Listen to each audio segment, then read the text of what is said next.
اس لیے نوجوانوں کو پوری ذمہ داری پہ کہہ رہا ہوں، دھڑا دھڑ جاؤ، اپنی شادیاں کرو۔ مجھے پتا ہے بہت سے لوگوں کو یہاں غصہ آ رہا ہوگا کہ ہماری اولادوں کو بگاڑ رہا ہے، آنے دے غصہ، میں پرواہ نہیں کرتا، کیونکہ خدا کی قسم میرا دل چاہتا ہے میں کشکول لے کے کھڑا ہوں آپ کے سامنے، روؤں آپ کے سامنے، ہاتھ جوڑوں۔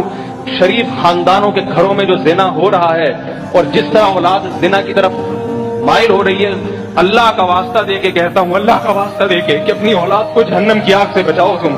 یہ زانی بن رہی ہے، شرابی بن رہی ہے یہ اولادیں، یہ تبلیغ میں 4 مہینے لگا لے گی پھر بھی زنا کرے گی، یہ تبلیغ میں سال لگا کے آئیں گے پھر بھی زنا کریں گے۔